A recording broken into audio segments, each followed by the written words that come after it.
Hi guys, welcome back to my channel. আমার new blog চলে এসেছে।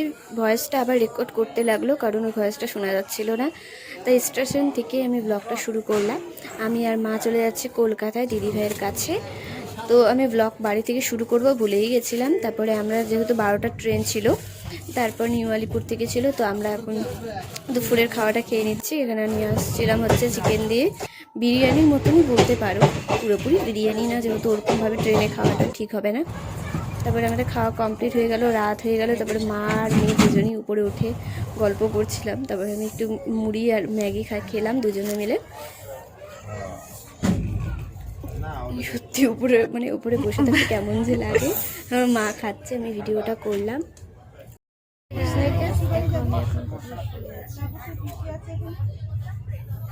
যেহেতু আমার সিটটা উপরের দিকে, তো আমি ওই পাশে যাইনি, তো না বললাম না। ওই যে আমি উপরে বিছানার ওখানে উপরে সিটে শুয়েছিলাম। আমার ঘাড় তো ব্যথা হয়ে যাচ্ছিলো, যদিও আমার কথাগুলো শোনা যাচ্ছিলো না।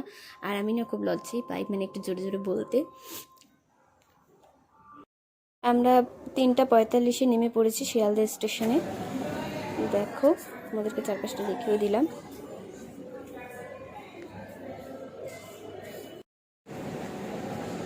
হাই গাইস, তো দেখো এখন স্টেশনে চলে এসেছি।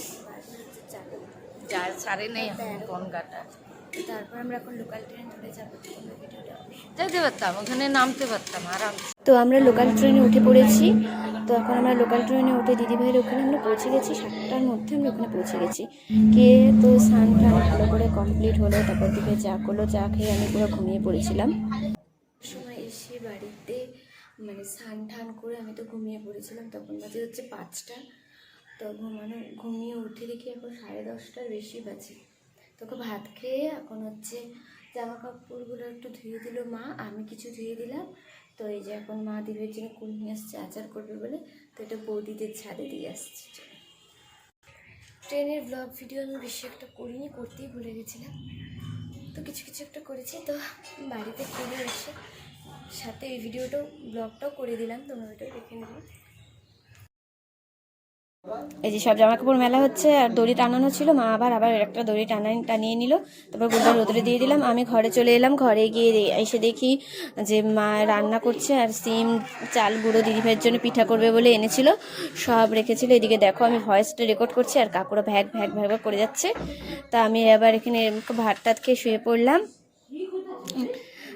ঘুম থেকে উঠে মা আর আমি বাজারে চলে এলাম। মা আবার দিদিভাইয়ের জন্য লিকুইড দুধ পিঠা করবে বলে ভাপা পিঠা করবে, ঝাঁকড়ি ঠাকড়ি সব কিনে নিল।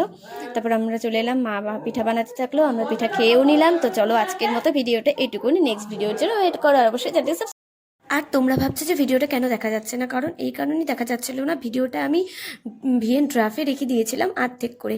তো আর যখন আবার এডিট করতে আসি দেখি আমি গ্যালারি থেকে ভিডিওটা ডিলিট করে দিয়েছি, তার জন্য। আর তোমরা প্লিজ চ্যানেলটিকে সাবস্ক্রাইব করে দিও আর পাশে থেকো। আর ভালো লাগলে অবশ্যই শেয়ার করো। আর কিছু বলবো না, আজকের জন্য ভিডিওটি এটুকু।